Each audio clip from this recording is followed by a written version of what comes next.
Almost half of Americans with medical debt owe less than $500. That's where this starts, not some dramatic financial collapse, just a bill that showed up on a bad week. Quick note, not financial advice, just what actually happens to a person, psychologically and financially, at each size of debt from here. $500, an urgent care visit, a follow-up test, a bill that arrives 4 weeks later than you expected it to. You look at it, feel a flash of annoyance, and either pay it in one shot or split it into 3 payments the front desk offered without you even asking. It's irritating. It is not, in any real sense, a crisis. You don't tell anyone about it. There's nothing to tell. It's the kind of debt that disappears from your thinking within a week of being handled, filed away next to a dozen other minor annoyances life produces on a normal basis.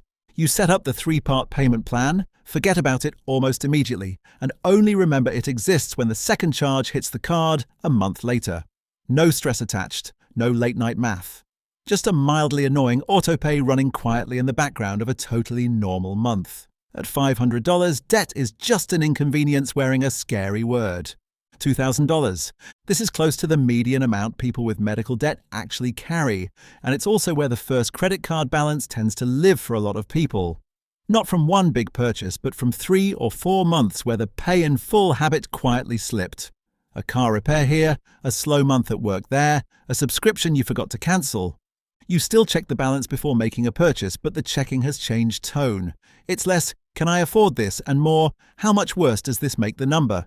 The minimum payment covers itself without stress. It just doesn't move the number down very much either. A coworker mentions a work trip is basically free if you just put the flight on your card and expense it later. You almost do it before remembering you're the one carrying a balance already, not them. The math that works for someone starting at 0 doesn't work the same way for you, and it takes a second to actually notice the difference. At $2,000, you're not in trouble. You're in the waiting room right before trouble, close enough to see the door, $6,700. Round about the current average credit card balance carried in this country. This is where the math actually starts to bite. At a fairly typical 22% interest rate, a chunk of every payment is now just renting the debt rather than reducing it. You know this intellectually. You still open the app, see the balance barely moved from last month, and feel a small, specific kind of tired that has nothing to do with sleep. A friend asks if you want to split a weekend trip.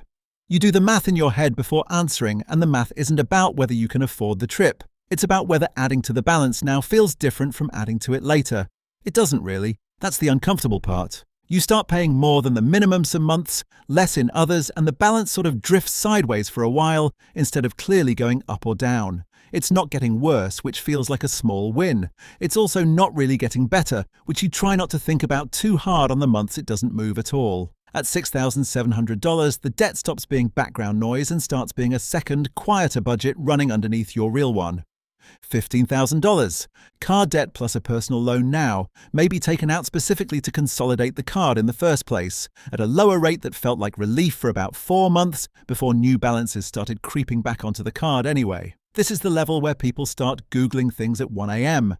Debt consolidation, balance transfer offers, whether bankruptcy is as bad as it sounds. Usually it isn't the disaster it sounds like in the search results, but the searching itself tells you something about where your head is at.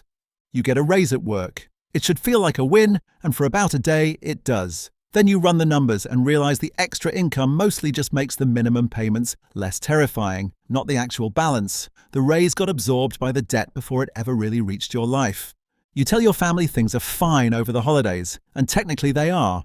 Nobody's calling collections, nothing's in default. What you don't say is that fine currently means a spreadsheet with 3 different due dates and 3 different interest rates that you check more often than you'd ever admit out loud. At $15,000, debt stops being a number you check and starts being a number that checks you, quietly, every time a decision about money comes up. $27,000, close to the average balance on a used car loan right now. This debt feels different from the others because it's attached to something you use every day and mostly don't resent. Nobody feels betrayed by their car the way they resent a forgotten subscription balance. But the size of it changes how every other decision in your life gets made. A job offer in a cheaper city gets weighed against whether you can even transfer or sell the loan cleanly.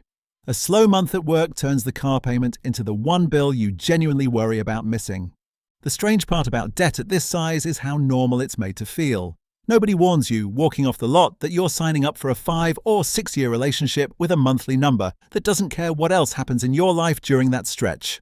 The check engine light comes on 18 months in, and for a second your stomach drops in a way that has nothing to do with the actual repair cost. It's the reminder that the car isn't fully yours yet, might not be for years, and a bad enough problem could leave you paying on something you can't even drive anymore.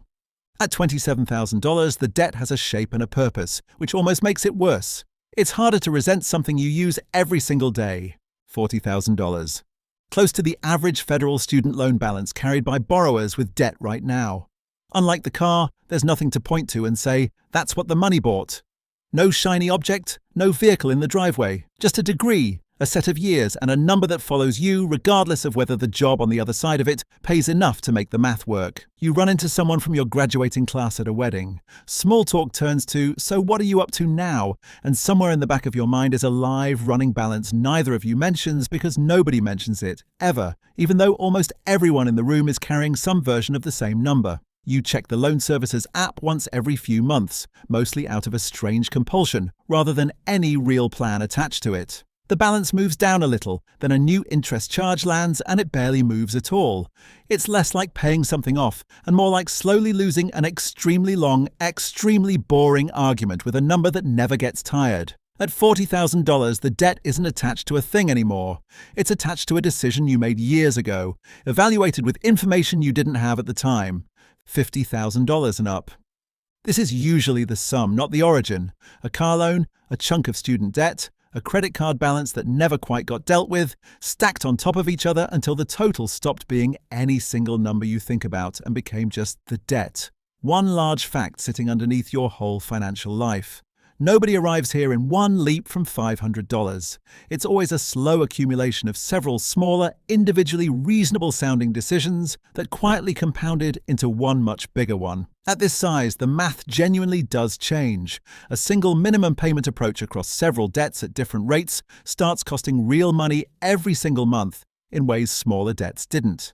But so does the psychology.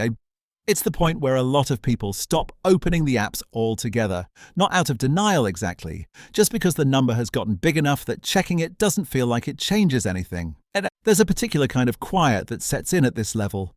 Not panic, not spiraling, just a low hum of, I'll deal with this properly at some point. Repeated for long enough that the point keeps moving further away. Nobody decided to stop dealing with it. The decision just never got made in the first place, and an undecided thing left alone long enough starts looking a lot like a decision anyway. At $50,000, the debt stops being a problem to solve and starts being a fact to live around, which is exactly the moment it needs the most attention and gets the least. Here's the thread underneath every level of this. The dollar amount changes enormously. From $500 to $50,000 is 100 times the number. But the actual feeling doesn't scale anywhere near that fast. Somewhere between $6,700 and $15,000, most of the emotional weight has already landed. Everything past that point is more of the same feeling, not a new one. Which means the size of someone's debt tells you almost nothing about how they're doing with it. A person at $2,000 who's spiraling and a person at $40,000 who's calmly making steady progress are both real, and neither situation is predictable just from the number attached to it.